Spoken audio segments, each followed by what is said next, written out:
Entramos ya a la última parte de esta conversación con el diputado Eusebio Contreras. Diputado, quiero llevarlo a analizar un factor fundamental en medio de esta crisis, que es la Fuerza Armada Nacional. Por una parte, uno tiene al presidente Maduro diciendo que los militares tienen que incorporarse a la constituyente y que bueno, son prácticamente el principal sostén del gobierno. Y por otro, tienes a la oposición llamando a la Fuerza Armada a respetar la Constitución, a no obedecer órdenes que a su juicio pues violan la Carta Magna. Los militares terminan siendo el actor principal de esta crisis y más que un árbitro pareciera que bueno, está en sus manos decidir quién gana, quién pierde esta partida. En el debate constituyente del 99, eso es un tema muy bien tratado, y ahí se le dio un giro a lo que venía siendo el rol de la Fuerza Armada Nacional. Y se incorporó a la sociedad después por la vía de los hechos gubernamentales.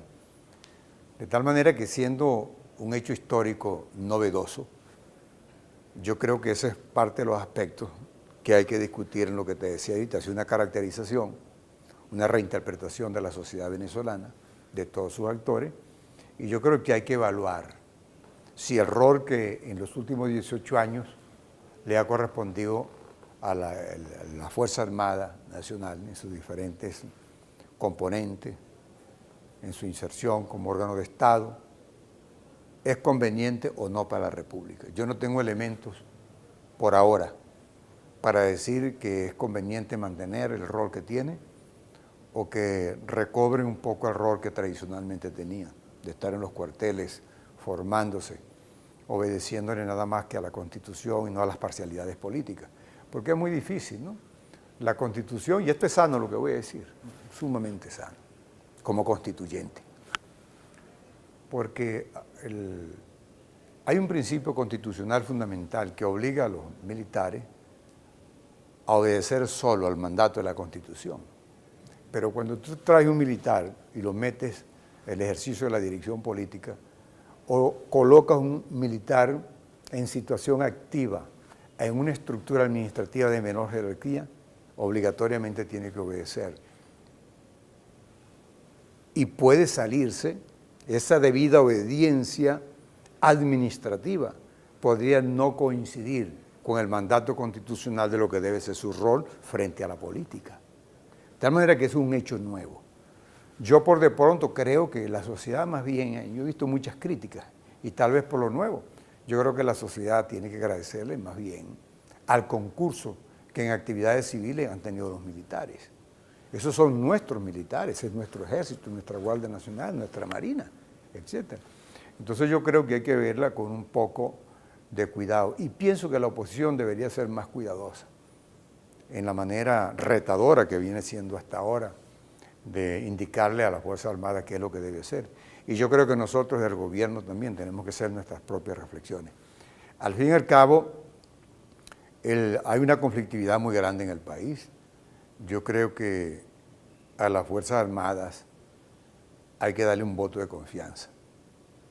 Hay que vigilarlos, pero no hay que estigmatizarlos. Yo creo que hay una nieve, una bola política que nos envuelve a todos de manera negativa.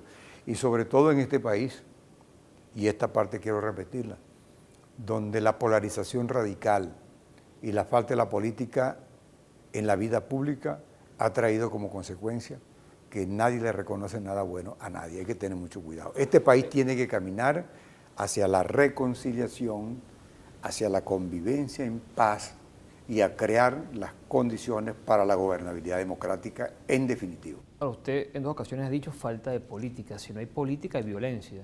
¿Cómo evitar que aquí esto desemboque en una guerra civil, un enfrentamiento donde no hay espacio ya para pues, ningún tipo de acuerdo ni para una vía civilizada? Es dramático, déjame decírtelo así.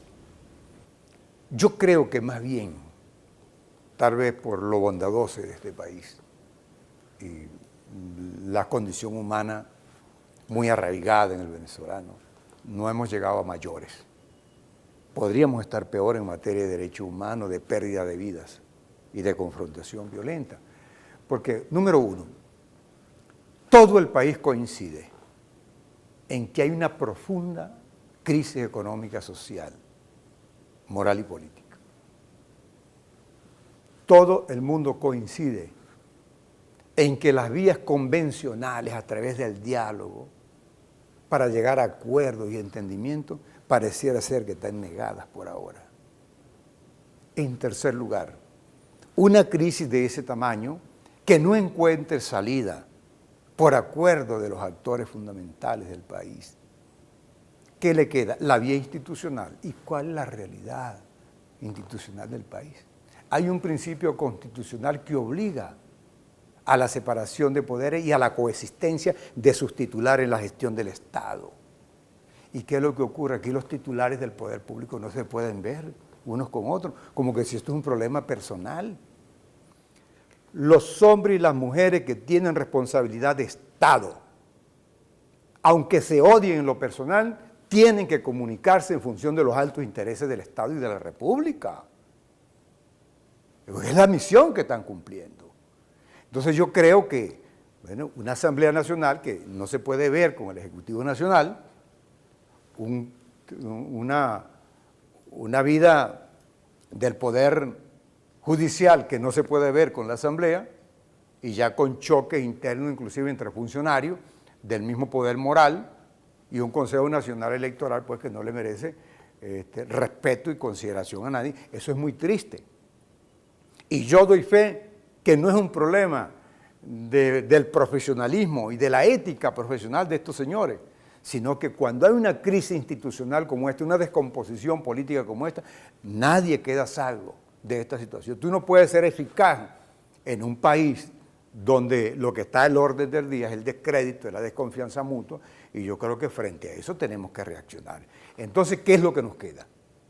Si tenemos una crisis como esta, si la vía convencional a través del diálogo no se da, si las instituciones no tienen capacidad para ponerle freno a esta situación que estamos viviendo en el país, bueno, no hay cómo ser optimista en cuanto a que faltan muchos capítulos tristes en este país. Pero la salida tendrá que ser la toma de conciencia, el entendimiento para la fraternidad, para la convivencia, para la paz y la gobernanza democrática. No hay salida. Y ojalá que cada día existan más venezolanos que nos sumemos a esta idea. Y yo quiero hacer una reflexión final en esto. Miren, la República en crisis está llamando a sus mejores hombres y a sus mejores mujeres. Bien que estén en cargo público, que no lo estén. Esta situación que estamos viviendo hoy no era previsible hace algún tiempo. Y por lo tanto no hay política ni estratégica diseñadas para ello. Todo el mundo tiene que ver con su propia capacidad, con su propio estado anímico, con su propia racionalidad. Y subrayo la palabra racionalidad, porque aquí hay que dejar un poquito las hormonas, las emociones, el corazoncito de al lado y empezar a ver el país, los altos intereses de la sociedad a través de la conciencia y la racionalidad de los hombres y de las mujeres. Diputado, muchas gracias por habernos acompañado el día de hoy.